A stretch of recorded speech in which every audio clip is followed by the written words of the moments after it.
Hello friends and welcome to a brand new story.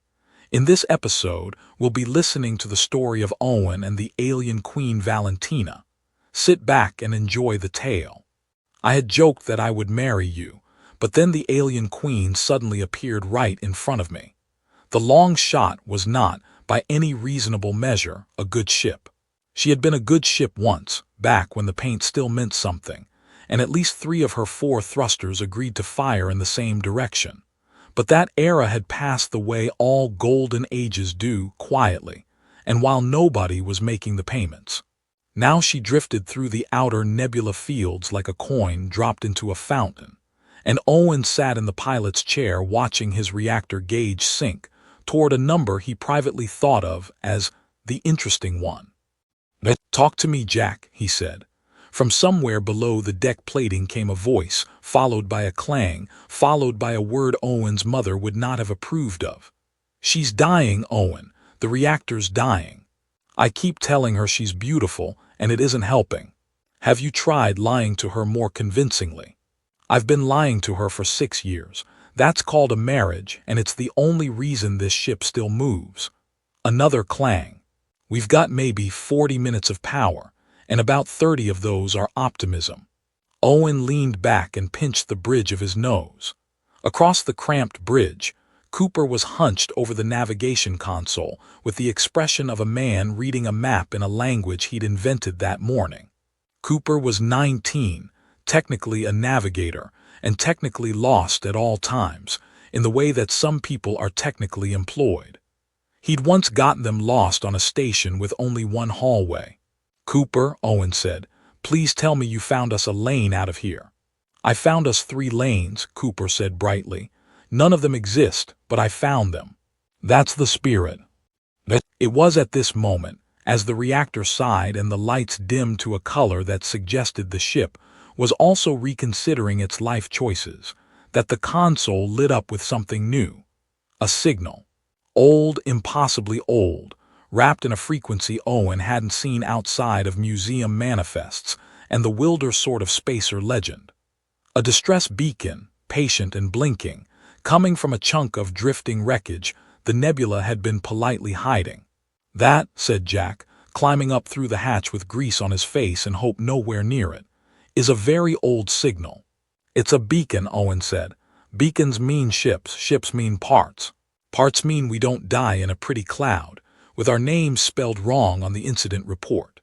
"Or," Jack offered, "it's a trap, a ghost, a very confident piece of debris, or something ancient and unspeakable that has been waiting 9,000 years for exactly one idiot to answer it."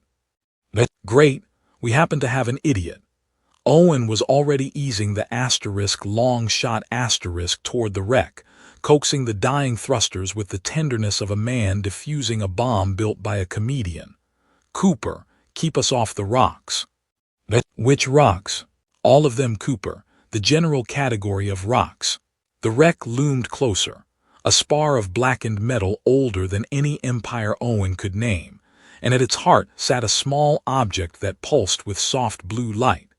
A thing that did not look like a beacon so much as it looked like a beacon's dignified great-grandmother. As they drew alongside, the signal changed. It stopped calling and started unmistakably listening. "It's scanning us," Jack said. "It's admiring us," Owen corrected. "Everyone does eventually." The light brightened. A low tone filled the bridge, threading through the deck plates and into the teeth, and words assembled themselves in the air in a script that rearranged into something Owen could almost read. A question, ancient and formal, that hummed with the weight of ceremony. It seemed absurdly to be waiting for an answer, a vow, a promise spoken freely before whatever it was. The crew stared. The reactor ticked. Death, still on the schedule, cleared its throat. And Owen, who had never once in his life let a dramatic silence go unpunished, threw up his hands and said the first thing that came to him. "Sure, fine. I'll marry the alien queen if it gets us out of this. Whatever you want, you gorgeous antique. Do we have a deal?" The blue light did not laugh. Instead it swelled blooming outward until the whole bridge drowned in cobalt fire, and the console screamed, and Cooper screamed slightly before the console, and Jack said Owen, very quietly, in the tone of a man who has just watched his friend push a button labeled Do Not. The air in the center of the bridge folded. There was no better word for it. It creased asterisk, like the fabric of the room was cheap fabric after all, and something came through the crease. Someone. She stood among the sparks with the poise of a woman who had never once in her life been kept waiting, tall and furious and human in every line save for the long, tapered ears that swept back through her dark hair. And her eyes moved across the ruined little bridge, across the leaking pipes and the terrified navigator, and the man half risen from the pilot's chair with his mouth still open on the last stupid word of his joke. The blue light settled onto her hand as a small, smug artifact, pulsing with the deep satisfaction of a task well done. "Which of you," she said, in a voice like a closing gate, spoke the vow? Jack, Cooper, and the reactor all in perfect unison pointed at Owen. "That," said Owen, lowering his hand slowly, "is a filthy lie, and I'd like it stricken from whatever record we're apparently keeping." "You spoke it," the woman said. "I felt it land." She lifted the small blue artifact which pulsed once, warmly, like a dog that had done a trick and expected praise. "The seal does not misremember. It is not capable of it. It has witnessed every royal vow of my line for 1100 years, and it has never, in all that time, been wrong." "There's a first time for everything," Owen said. "Character building, very healthy for ancient relics." She looked at him the way one looks at a stain that has begun to speak. "You stand before the seal of the 9th dynasty. You are aboard a vessel I would not use to store waste, and you have, moments ago, married me." The word dropped into the bridge and sat there. Jack made a small sound. Cooper said married, in a register generally reserved for smoke detectors. "Okay," Owen said, standing fully now, hands out in the universal gesture of a man attempting to negotiate with weather. Let's all breathe. I made a joke. It was a bad joke, I'll grant you. I've made better under less pressure, but the reactor was dying and comedy is how I cope, and nowhere in the joke did I intend to acquire a * spouse. There's no intent. Intent matters. Ask any court in the galaxy. The seal does not recognize your courts," she said. "The seal recognizes vows freely spoken before it by one of unbound status, in a moment of true peril, sealed by its light." She tilted her head. "You were unbound, the peril was true, you spoke freely, and the light," the artifact glowed smugly, "found you acceptable." "It found me acceptable. I was as surprised as you." Owen turned to Jack with the expression of a drowning man spotting driftwood. "Jack, engineering perspective. Can we turn it off, reset it, percussive maintenance?" Jack, who had spent his life fixing things that did not want to be fixed, edged closer to the seal, studied it, and edged back. "Owen, that thing is older than agriculture, and it's running on a power source my scanner just described as no. I hit that with a wrench. I don't unmarry you. I make a crater." "He is correct," the woman said almost approvingly. "You cannot break it, believe me. I have thrown it against a wall of my own palace. It bounced and then it tusked. It tusked. It has opinions." She said this with the weariness of long experience. "My name is Valentina, and whatever you imagined you were escaping tonight, pilot, I promise you it is smaller than what you have just joined." Before Owen could ask what precisely that meant, and he had a whole speech ready, a good one, the console shrieked. Not the tired shriek of a dying reactor, a new shriek, an rival shriek. Cooper spun to his station and went the color of old milk. "Okay, so," he said, "there's a ship. That's a very fast ship. It just dropped out of the deep lanes right on the beacon signal, and it is extremely interested in us." Valentina went very still, and for the first time the fury drained out of her and left something colder underneath. "It found the seal's activation," she said quietly. "Of course it did. The moment it woke, it sang." She looked at Owen. "You lit a signal fire, pilot, in a forest full of things that hunt by firelight." "Nobody told me the antique had a * voice." "You proposed to it. At what point in a proposal do you not check the— She stopped herself, closed her eyes, and visibly filed the argument away for later, the way a queen files a peasant's complaint. The vessel bearing down on us belongs to an assassin. His name is Axel. He has been paid a very great deal of money to ensure I never speak before the old bloodlines again, and he does not miss, and he does not stop, and he is, at present, arming something with a targeting profile I can see from here. The bridge lights strobed red. The beautiful old wreck they'd been admiring lit up in Axel's targeting scope like a lantern. "Right," Owen said, and dropped into the pilot's chair, and every trace of the Joker fell away into the clean, fast focus of a man who flew for a living. "Jack, I need whatever 30 minutes of optimism you've got, all of it right now. Cooper, the nebula. The deep folds, the thick stuff, where the sensors go blind and the gas eats a lock. That'll blind asterisk us too. That's the romance of it. Valentina, sit down, hold something, and stop being right at me, it's distracting." She sat, gripped the rail beside his chair, and to his enormous irritation did not look remotely afraid. "You fly like this often." "Only when I've recently gotten married." The long shot groaned as he wrenched her about, thrusters coughing, the whole frame shuddering as they plunged toward the roiling wall of the nebula's densest heart. Behind them, Axel's craft slid smooth and silent off the wreck and gave chase. "Cooper," Owen called over the alarms, "tell me you know where we're going."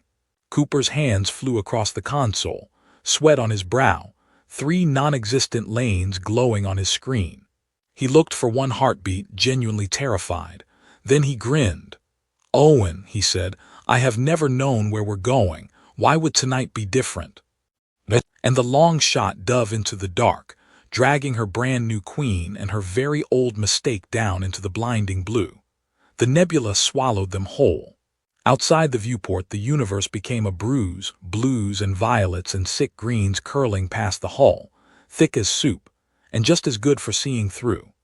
The sensors gave up in stages, each one flatlining with a little defeated chirp, until the asterisk long shot was flying blind through a storm of glowing gas with a killer somewhere behind her, and a queen white-knuckled beside the pilot's chair. "I can't see him," Cooper reported.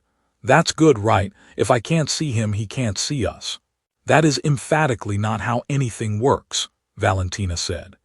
"He's matching us on gravitic wake," Owen said, easing the ship through a fold of denser cloud that scraped the hull with a sound like a giant clearing its throat. "He can't see us either. He's feeling for the hole we punch in the gas, so we stop punching a clean one. He killed the main thrusters and let the asterisk long shot drift sideways on momentum, tumbling gently into a churning eddy, and for a long moment nobody breathed, and the only sound was the reactor muttering its complaints. A shape slid past overhead. Sleek, dark, silent, Axel's craft close enough to count the seams hunting. It paused. It listened. Then it slipped forward into the murk and was gone. "He'll circle back," Valentina said softly. "He'll circle back," Owen agreed. He let out a breath. "So, while we've got a minute, who exactly did I marry into a war with?" She was quiet a moment, watching the space where the assassin had vanished. Then, in the flat voice of someone reciting a wound she'd stopped letting herself feel, "His name is Adrian. He was my advisor. My father's advisor before that, the clever one, the patient one, the man who always knew which counselor was hungry and what he was hungry for. When my father died, Adrian smiled at me and swore his loyalty, and then spent 3 years feeding my own counsel the quiet poison of doubt. By the time I understood what he was building, the throne room was full of his people, and I was a queen with a crown and no kingdom under it." Her jaw tightened. He could not simply kill me. The old bloodlines would never accept his rule while a true heir lived and could speak before the seal. So he made me a fugitive instead. And he sent Axel to make me a corpse the bloodlines would never have to think about. "And the antique," Owen nodded at the seal, glowing placidly in her grip. "Why's that so important everyone wants you dead over it?" "Because it cannot lie." She held it up. "It witnessed every legitimate vow of my dynasty." A true monarch's claim, spoken before it, is heard by every old house across the star lanes. They cannot pretend not to hear. Adrian's rule is a beautiful forgery. The seal is the one thing in the galaxy that can call it forged. A grim flicker of something crossed her face. It is also, apparently, willing to marry a stranger to a smuggler over a joke, so its judgment is not beyond question. "I like it more already," Owen said. The console shrieked. Axel's craft came screaming back out of the murk, dead ahead this time, having circled wide and doubled the ambush, and the first shot lit the gas around them into white fire. "Hold on." Owen threw the asterisk long shot into a dive that made the whole ship scream in sympathy. "Jack, guns." "The guns are asterisk decorative asterisk, Owen. We sold the real ones to eat. We have the little one." "The little one is held on with a strap and prayer." "Then somebody strap in and pray at it." Valentina was already moving. She crossed the pitching bridge in 3 strides, dropped into the ancient gunnery seat bolted to the deck like an afterthought, and had her hands on the manual controls before Owen could tell her not to. The turret whined, swung, and for one heartbeat he thought a queen. At a smuggler's rusted popgun, this is absurd. Then she fired, and she did not miss.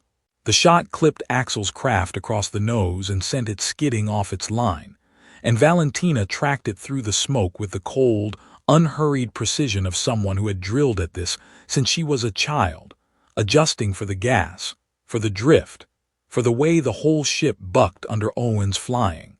"Left asterisk pilot," she snapped. "Give me the belly of his ship, not the sky. Oh, now you're a backseat pilot and a gunner." "I am a asterisk queen asterisk. I am every seat," she fired again, and Axel's craft shuddered and peeled away, wounded, diving for the deep gas to lick its injuries. "And you fly like a man being chased by a debt collector." "I am asterisk usually being chased by a debt collector. It's a very transferable skill." But he was grinning as he said it, hauling the ship up and away into a fold of cloud, and when he glanced over she was already reaching for a strut as the deck tilted, and their eyes caught for a second in the strobing red light. The mask was gone, just for that second. Under the fury and the crown and the 11 centuries of cold ceremony, there was only a woman, breathing hard, alive, who had lost every single thing she'd ever had and was still, somehow, fighting for the rest. Then the long shot lurched, the moment shattered, and Valentina remembered herself and sat up straight and became a queen again, brisk and remote. "He'll need time to repair," she said, "as will your terrible little ship." "Hey, she's sensitive." Owen patted the console. "But yeah, we need a port. Someplace nobody asks questions and everybody takes money." Cooper, still faintly green, raised a hand. I know a place." Owen and Valentina looked at him. "It's terrible," Cooper clarified, "but I know it." "Set a course," Owen said, and pointed the asterisk long shot limping toward the edge of the storm. The place was called Rustwell, and it had earned the name honestly.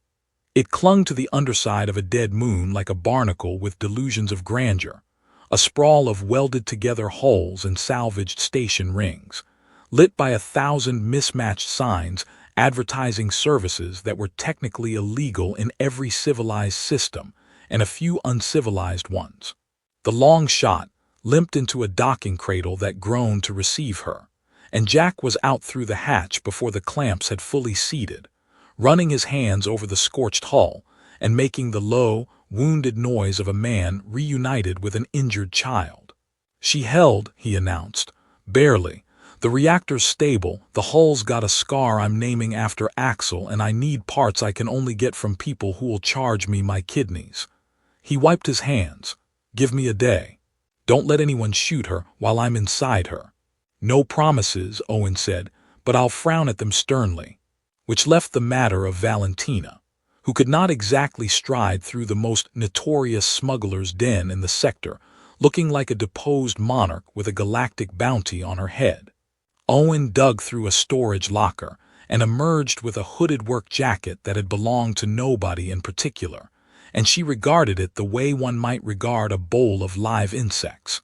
"You wish me to wear this?" I wish you to not get us killed, and the jacket's part of that. He held it out. The ears, too, tuck 'em. Around here, folks notice things, and long ears on a striking woman is exactly the kind of thing a bounty board describes in loving detail. She took the jacket between two fingers, sighed a sigh with 11 centuries behind it, and put it on. And the strangest thing happened. The crown came off, not literally. She'd never worn one aboard, but the bearing of it, the invisible weight she carried in her shoulders, folded down under the shabby hood. And when she pulled it up and tucked her hair and her ears beneath it, she was just a woman on a walkway. Owen found this unaccountably harder to look away from. Rustwell, up close, was an assault of everything. Steam vented from food stalls where things sizzled that Valentina could not name. Vendors shouted prices, then shouted lower prices, then shouted insults. A creature the size of a barrel rolled past selling, near as Owen could tell, socks. Valentina walked through it all with her chin up and her eyes wide, and Owen realized with a small internal lurch that a queen raised in a palace had probably never once in her life stood in a market and simply been ignored. "You've never done this," he said. "Done what?" "Been nobody in a crowd." She was quiet. A vendor thrust a skewer of something orange and glistening under her nose, barking the price. She looked at it with deep suspicion. "What is it?" "No idea," Owen said cheerfully, paying for two. "That's the fun." She took a bite the way a diplomat signs a treaty with an enemy, cautiously and prepared for betrayal. Then her eyebrows went up. "Oh," she said. "Oh, that's appalling asterisk." She took another bite. "I require several more." They walked, and something in the walking loosened her. She asked questions about the ship, about the crew, about why Jack talked to the engine, and why Cooper was employed at all. Owen answered and made her laugh once. A real laugh she seemed startled by, quickly smothered. He watched her haggle a vendor down to half price out of what appeared to be pure competitive instinct, and win, and try very hard not to look pleased about it. They passed a stall where an old spacer was cursing at a broken repulsor cart, its lift plate dead, his goods spilled across the walkway. Owen stopped, crouched, popped the panel, frowned at the guts of it, jiggled a coupling Jack had taught him about years ago, and the cart hummed back to life. The old spacer blessed him in 3 languages and offered him a sock. Owen declined the sock. Valentina watched all of this with a strange expression. When they walked on, she said, "You gained nothing from that." "Nope." "He could offer you nothing. You knew that before you knelt. He had a broken cart and I knew how to fix it. Didn't seem to need to be more complicated than that." Owen shrugged. "Not everything's a transaction, Your Majesty." She stopped walking. In the steam and the noise and the terrible, wonderful chaos of Rustwell, the exiled queen looked at the smuggler for a long moment, and something behind her eyes shifted, some ancient armored door opening a crack. "That is why I fight for it," she said quietly. "You think I want the throne for the crown. I don't. I have watched Adrian for 3 years now, through the reports that still reach me, the taxes he's tripled, the granaries he's emptied, the villages he's let starve because loyalty is cheaper when people are hungry. My people are carts on the walkway pilot with the lift plate dying under them, and he will not kneel to fix a single one." Her hands tightened. "I am the only one left who would asterisk." And Owen, who had spent his entire life making sure he never cared about anything he couldn't fit in a cargo hold, felt something turn over in his chest, quiet and dangerous, and hated how much he did not hate it. "Valentina," he started, not entirely sure what came next. He never found out. His comm crackled and Cooper's voice came through it thin and fast and frightened. "Owen, Owen. The contact, the parts guy Jack sent me to, I mentioned us. Real careful, real vague, I swear. And he got this asterisk look asterisk. And he stepped into the back. And Owen, I can see his terminal from here and he's already sold our docking number to the bounty board. A breath, we're not hidden anymore. Everybody knows we're here." Owen looked at Valentina. The hood, the market, the small, stolen, ordinary afternoon, all of it evaporated. "Well," he said, "honeymoon's over." They ran. Rustwell, which minutes ago had been a warm and chaotic marketplace, now felt like a maze designed by someone who wanted them dead. Every walkway a choke point, every crowd a place for a knife. Owen kept a hand at Valentina's elbow and steered them through the press of bodies, ducking under a hanging sign, cutting through a stall that sold either jewelry or ammunition or possibly both. "How many will come?" Valentina asked Hoodlow, moving fast and smooth beside him. "For a bounty this size, everybody who can walk and hold a grudge." Owen keyed his calm. "Jack, tell me she flies." The reply came back over the sound of frantic tools. "She flies if you don't mind," flies meaning moves in a direction and hopes. "I'm 80% done, Owen. The other 20% is the part that keeps us alive. Get to 85 and I'll take it." They spilled out onto the docking ring, and that was where the afternoon truly ended, because Axel had not sent thugs. Axel had come himself. He stood at the far end of the gantry, unhurried, a lean silhouette against the dead moon's light, and around him half a dozen of Rustwell's finest opportunists were fanning out with the loose confidence of people who'd been promised a great deal of money. Axel did not shout a threat. Axel did not monologue. Axel simply raised a weapon and started the killing, and that was somehow far worse than any speech. "Down." Owen hauled Valentina behind a cargo loader as the plating where they'd stood lit up white. He returned fire with the compact pistol he was never supposed to be carrying on a station, more to make people flinch than to hit anything. And it worked. The opportunists scattered for cover, buying 3 whole seconds. "The hatch is 40 meters, Valentina said, coolly assessing. "Across open ground, with no cover for the last 15. You're a real ray of sunshine in a crisis, you know that." "I am *accurate*. Cooper's voice shrilled over the comm. "I'm at the ship. The ramp's down. Jack's inside doing, I don't know what he's doing. It involves shouting." "It's 90%, Jack bellowed in the background. 90, someone tell Owen 90. They moved in bursts, loader to fuel drum to bulkhead, trading fire, closing the distance meter by desperate meter, and for a while it was almost working.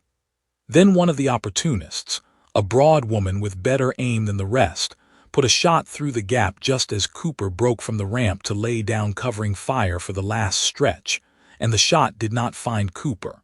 It found Jack, who had run out to drag the boy back. He went down hard between 2 cargo pallets, a black scorch across his side, and Cooper screamed his name and hauled him the last 5 meters up the ramp by his collar while Owen and Valentina laid down everything they had. Then they were in, and the ramp was screaming shut, and Owen was in the pilot's chair before he'd fully decided to be, wrenching the long-shot asterisk off the cradle with the clamps still half engaged, tearing free of Rustwell in a shower of sparks and a chorus of alarms. Axel's shots chased them out. One caught the ship low and deep, and something vital screamed and went dark, and the long shot shuddered like a struck animal as Owen threw her into the dark and ran. Below, in the cramped medbay that was really just a bunk with pretensions, Cooper had jacked down and was pressing both hands to the wound and saying no asterisk in a small voice. Jack was breathing. Badly, but breathing.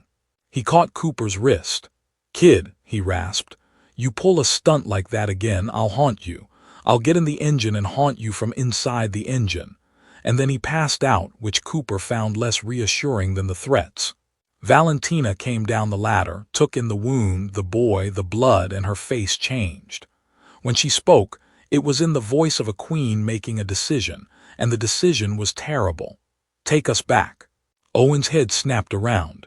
"What? To Rustwell or to Axel, it does not matter." She was very calm, and that calm was the worst thing Owen had ever heard. "He does not want your ship. He does not want the boy or the man bleeding on that bunk. He wants me. If I go to him, he stops. Your crew lives. This ends tonight, and it ends with only 1 death instead of 4. She lifted her chin. "A ruler spends herself so her people need not. It is the only law that was ever real." For a moment Owen just stared at her.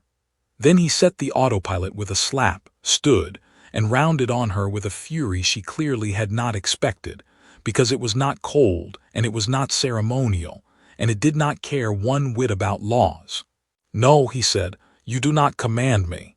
I'm not commanding you, I'm arguing with you. There's a difference, and around here we do a lot of it."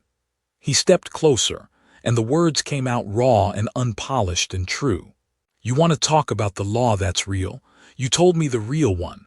Downstairs on that walkway, an old man with a broken cart, and you asked me what I got out of fixing it. Nothing. That was the whole point. You don't hand yourself to a killer because the math is clean. Jack didn't run out there for Cooper because it was efficient. He was breathing hard now. You've spent 3 years being a symbol, a claim, a thing worth dying for. Nobody on this ship signed up to protect a symbol. We'll bleed for the woman who thought that skewer was appalling and ate 6 more. Not the crown. You." Valentina stared at him. Whatever she had armored herself against, it was not this, and for a long moment the queen and the woman warred behind her eyes with no clear victor. The console pinged. Cooper, ashen, called up the ladder. "Owen, he's tracking us again, and there's more of them now," he called friends. A pause. "There's a dead star ahead, big gravity shadow, we could hide in it for a while." Owen held Valentina's gaze 1 second longer. "Sit down," he said, gentler now. "Hold something, we're not done yet." And the long shot wounded and hunted and carrying 4 souls who had somehow become one crew, limped into the black shadow of a dead star, while across the sky behind them Axel's hunters spread out like a closing net. The dead star's shadow bought them 6 hours, which they spent doing math that kept coming out wrong. The reactor was failing again. Jack's repairs had been 80, then 90, then interrupted by being shot, and Jack himself was conscious now but gray and useless for anything, but instructions barked from the bunk, which he gave freely and constantly, because dying was no excuse for letting Cooper touch a coupling improperly. The net around them tightened. Axel had friends, and Axel's friends had sensors, and eventually the gravity shadow stopped being a hiding place and started being a corner. When the long shot finally staggered out, drained and blind, Axel was waiting with a tractor beam the size of a cathedral, and there was simply nothing left in the ship to fight it with. They were reeled in, silent and furious, toward a vessel that had not existed in the sector a day ago, a sleek warship flying colors Valentina knew far too well. "Adrian's," she said quietly. "He came himself. He would. He'll want to watch." He did. They were marched Owen, Valentina, a limping Cooper with his shoulder under Jack's arm, into a throne room built aboard a warship, all polished black stone and cold light, and there at the far end, on a chair that was trying very hard to be a throne, sat Adrian. He was not a monster to look at. That was the worst of it. He was pleasant, silver-templed, warm-eyed, the kind of man who remembered your birthday and used it against you. He smiled at Valentina like a favorite uncle. "There she is," he said. "Do you know, I'd almost begun to worry. All this way, all this fuss, and for what? A rusted freighter and a smuggler." His eyes moved to Owen, amused. "And this is the great consort the seal saw fit to bless. The galaxy holds its breath." "I get that a lot," Owen said. "It's the jawline." Adrian chuckled, delighted, the way a man chuckles when he has already won and can afford to be charmed. He rose and descended the steps, circling Valentina, who stood rigid and said nothing. "You could have run forever, you know, but the seal sang when it woke. I've had listeners on that frequency for 3 years praying you'd be foolish enough to use it." He glanced at Owen again. "And you were. Thank you for that, truly. You lit the fire that ended her." And here was the thing that Adrian, for all his patience, had failed to account for. He believed Owen had made a mistake. He believed the joke, the vow, the beacon, all of it, was the fumbling of a fool who'd stumbled into events too large for him. He had built his whole gloating victory on the certainty that the smuggler was exactly as stupid as he appeared. Owen had been counting on that since roughly the moment the tractor beam engaged. Here's the funny part, Owen said, and something in his tone made Adrian's smile hitch just slightly. You keep saying the seal asterisk sang, like it's a beacon, a dumb old alarm bell. He tilted his head at the small blue artifact, still clutched in Valentina's bound hands, glowing placidly. But it's not an alarm, is it? It's a asterisk witness. You told me yourself, sweetheart. This to Valentina, whose eyes had gone suddenly, sharply alert. It can't lie. It hears every true vow of the dynasty, and it makes every old house across the star lanes hear it too, whether they want to or not. Adrian went very still. See, I've had a lot of time to think wedged in your tractor beam, Owen went on, conversational, strolling now, buying every second he could. And I kept coming back to something. If that little antique married me to a queen over a joke, if it's that eager, that literal, that impossible to argue with, then it doesn't care about your fleet. It doesn't care about your throne aboard a warship. It only cares about one thing, a true monarch's vow spoken before it in the presence of the old bloodlines. He smiled. And your entire warship is crewed by officers from the old houses. Isn't it? You needed their legitimacy. You couldn't leave them home. Silence him, Adrian said, and his voice had lost its warmth. But Valentina had already understood, and Valentina was faster. She stepped forward, and though her hands were bound and her ship was dying and her body ached, she straightened into the full and terrible bearing of 1100 years, and she raised the seal, and she spoke, the old vow, the true one, the words no forgery could survive, in a voice that filled the black stone room and did not ask permission. The seal did not sing this time. The seal blazed. Blue light erupted from it and poured through the warship's every wall as if the metal were glass.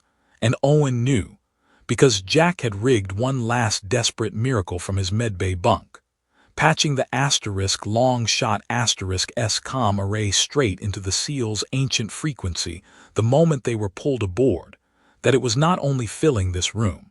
It was filling every ship in Axel's net, every old house across the star lanes, every officer standing on Adrian's own deck, hearing the true vow of the true queen resonate in their bones, undeniable, unforgeable, heard. The room's guards hesitated, looked at each other, looked at Adrian, whose beautiful forgery had just been called forged in front of every witness that mattered, by the one thing in the galaxy that could not be bribed, threatened, or argued with. That, Owen said into the ringing silence, is the sound of your whole career filing a complaint. Valentina lowered the seal and turned to Adrian, and for the first time she was not fleeing him. She stood beside the smuggler she had never chosen and would. She was beginning to suspect, choose again, no longer a symbol, no longer a claim, a woman who had put down the crown only to pick it up on her own terms. Now, she said, let us discuss my throne. Adrian, to his credit, did not panic. Men like Adrian never panic, they recalculate. He looked at the officers of the old houses standing frozen on his own deck, at the blue light still fading from the walls, at the queen whose true vow was even now ringing through every hall of every house across the star lanes. And Owen watched him do the arithmetic and arrive, silently, at a very bad number. You've heard a light show, Adrian said, spreading his hands, reaching for the warmth that had served him 3 years. A trick, a relic in the hands of a fugitive and a fool. Are you truly going to hand the dynasty to a woman who arrived here in an asterisk smuggler's freighter?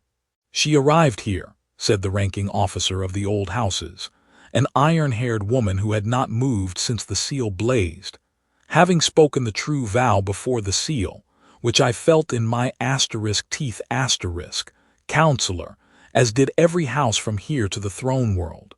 There is no forging that. There is no arguing with that. You told us the line was ended. Her hand drifted deliberately to rest on her sidearm. It appears you were mistaken. And that was the whole of it, really. Adrian's power had never been soldiers or ships. It had been a story, carefully told, that the old houses had chosen to believe because believing it was convenient. The seal had simply made the truth louder than the convenience. One by one, the officers turned not to Adrian but away from him, and the beautiful forgery, having nothing underneath it, quietly collapsed. Which left Axel.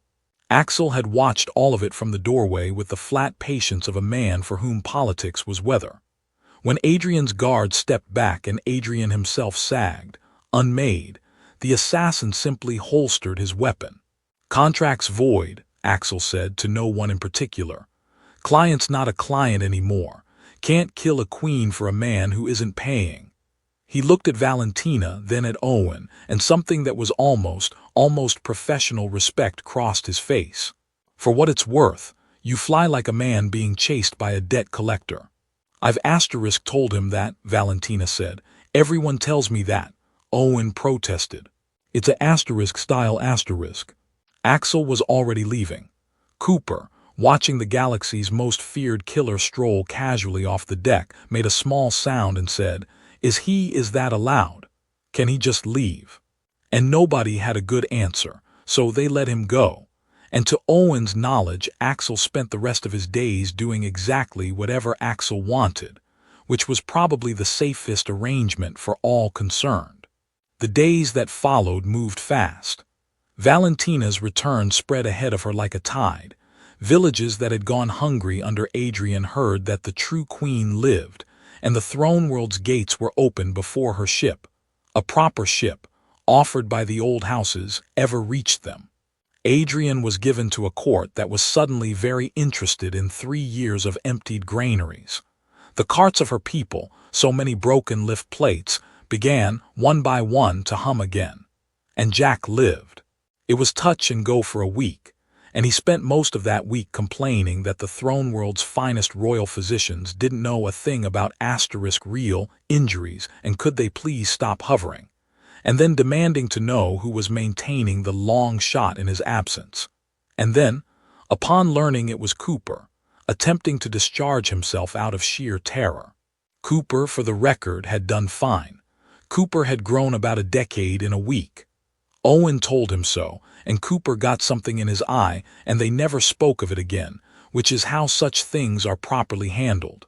Which left, at the end of everything, the matter of a joke. They stood together on the bridge of the long shot, repaired now, gleaming in places she hadn't gleamed in years, though Owen had firmly refused to let anyone make her nice on the grounds that a ship should look like it had opinions.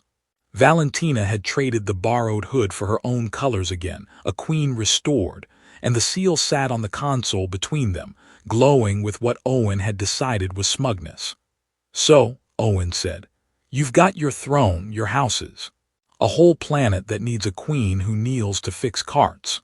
He cleared his throat, which was suddenly, absurdly difficult. "The seal married us over a bad joke and a dying reactor. That's not a thing anybody should have to keep.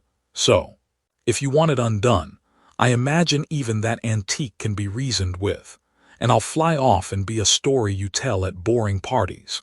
Valentina looked at him for a long moment. Then she picked up the seal and held it out between them, and Owen realized his heart was doing something undignified. "When you spoke the vow the first time," she said, "you meant nothing by it. It was a joke told to a dining room by a man who cared for nothing he could not fit in a cargo hold. A small smile. I have watched you these weeks. You are a terrible liar about that now. You care for the boy, for the engineer, for an old man's broken cart, for" she paused, "for a woman who thought a skewer was appalling." "6 more," Owen said hoarsely. "You ate 6 more." "I did." She lifted her chin and the seal glowed between them, patient, ancient, waiting for a vow freely spoken. "So, I am not asking the seal to undo anything. I am asking you, not the light, not the law, not the accident. Will you say it again?" Her voice softened and the queen was gone and only the woman remained, on purpose this time. Owen looked at her, this impossible woman, this fallen and unfallen queen, this stranger the universe had folded into his life through a crack in the air. And every clever thing he'd ever said deserted him at once, and he found he didn't need a single one of them. Yeah, he said, I do. The seal blazed one last time, warm and bright and unbearably satisfied. And if a relic 1100 years old could be said to feel vindicated, this one clearly did. Cooper cheered from the engineering hatch.